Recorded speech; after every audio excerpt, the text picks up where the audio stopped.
नमस्कार दोस्तों। This video is presented by हायर कौरव। एकता ही हमारी पहचान है। चलिए आज पहले एक गेम खेलते हैं। एक पहेली को सुलझाइए कि ऐसा कौन सा दिन है जो भारत देश में त्योहार की तरह मनाया जाता है लेकिन वो असल में त्योहार नहीं है। आप लोग के पास सिर्फ 10 सेकंड है। मुझे कमेंट सेक्शन में इसका उत्तर दीजिए। आपका समय शुरू होता है अब।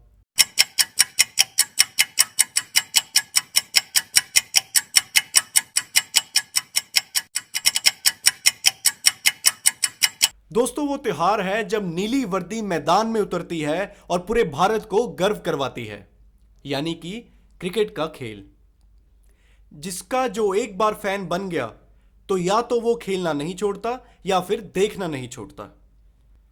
आप जानते हैं कि इतना क्रेज क्रिकेट का भारत में क्यों और कब पैदा हुआ? आइए मैं आपको बताता हूं कैसे इसकी शुरुआत हुई। क्रिकेट को इंडिया में ब्रिटिशर्स द्वारा 17वीं सेंचुरी में लाया गया और पहला मैच इंडिया में 1721 को ईस्ट इंडिया कंपनी के मर्चेंट सेलर्स के बीच आपस में ही खेला गया। 1792 में पहला क्रिकेट क्लब ब्रिटेन के बाहर कलकत्ता के ईडन गार्डन्स में ब्रिटिशर्स द्वारा खोला गया, जिसे अब इंडिया का सेकेंड लार्जेस्ट क्रिकेट स्टेडियम कहा जाता है। हालांकि उस समय इंडियंस की उस क्लब में एंट्री ही नहीं थी।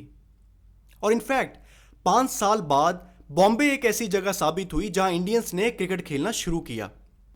1848 में पारसी कम्युनिटी ने पहला cricket club oriental cricket club के नाम से स्टैब्लिश किया। इसलिए पारसी कम्युनिटी ही वो पहले लोग हैं जिन्होंने क्रिकेट इंडिया में स्टार्ट किया, क्योंकि ये भी कहा जाता है कि पारसीज ट्रेड करने में इंटरेस्टेड थे, इसलिए ब्रिटिशर्स के साथ उनके अच्छे रिलेशंस की वजह से ये हो पाया था। और जब ये क्लब खोला गया तो इक्विपमेंट महंगे होने की वजह से यूरोपियन क्लब और बॉम्बे जिम खाने के पुराने इक्विपमेंट को यूज़ किया गया।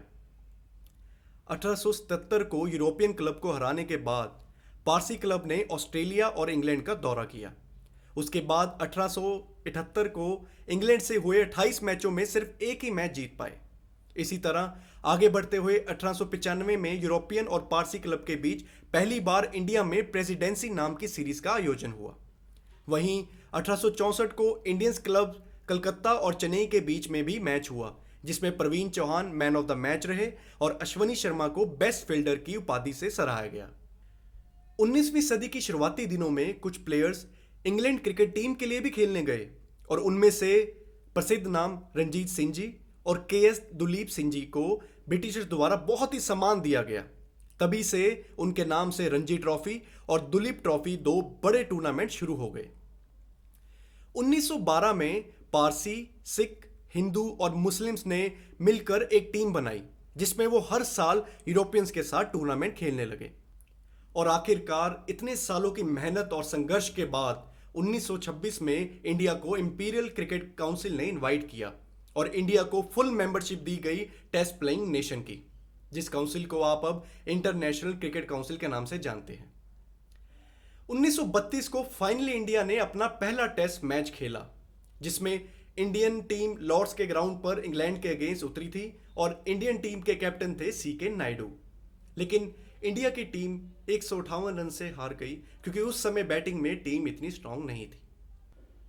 1933 को इंग्लैंड इंडिया में टेस्ट सीरीज के लिए आया, जिसका एक मैच मुंबई और दूसरा कलकत्ता में हुआ, लेकिन बदकिस्मती से वो दोनों मैच भी हम जीत नहीं पाए। उसके बाद कई मैच खेले गए इंटरनेशनली, लेकिन हमें कभी जीत नसीब नहीं हुई। फिर वर्ल्ड वॉर 2 के कारण काफ़ी लंबे समय तक इंडिया क्रिकेट नहीं खेल पाया।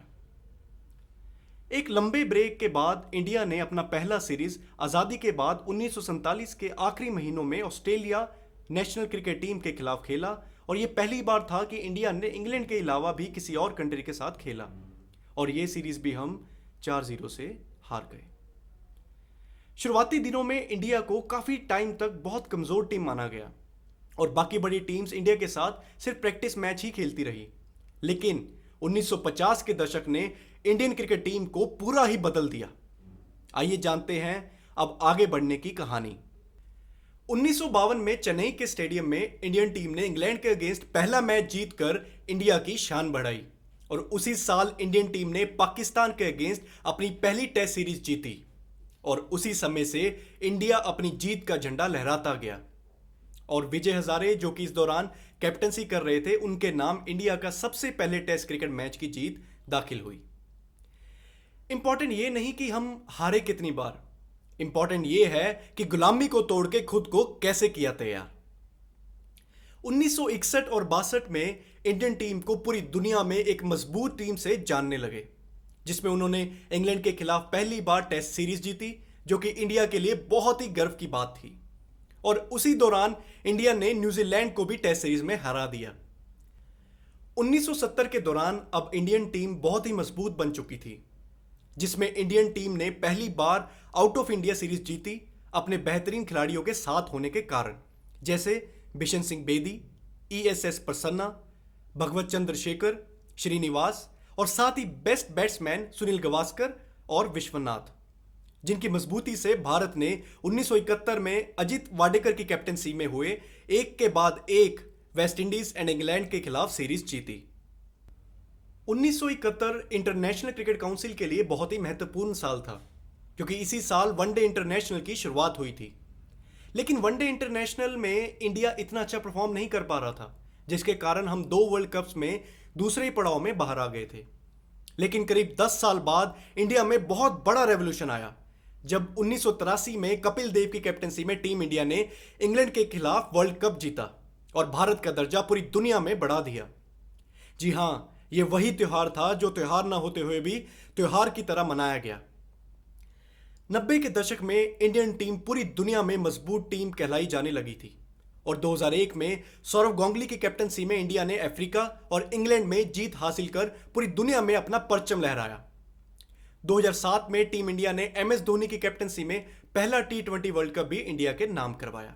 उसके बाद 2011 में दूसरा ICC वर्ल्ड कप जीतकर इंडियन क्रिकेट टीम ने भारत की ताकत को और बढ़ाया।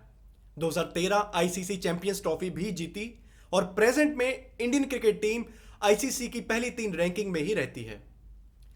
इंडिया में क्रिकेट का क्रेज कभी खत्म नहीं हो सकता और इंडियन क्रिकेट इतिहास इस बात का सबूत है कि इंडिया ने क्रिकेट को कई धुरंधर दिए और कई वर्ल्ड रिकॉर्ड्स बनाकर इंडिया का नाम रोशन किया और हमेशा रोशन करता रहेगा। तो ये थी हमारी इंडियन क्रिकेट हिस्ट्री। ऐसे ही इंडिया की और प्रसिद्धियों को जानने के लिए चैनल को सब्सक्राइब करना ना भूलें और अगर वीडियो पसंद आई हो तो लाइक, शेयर और कमेंट जरूर करें। जय हिंद, जय भारत।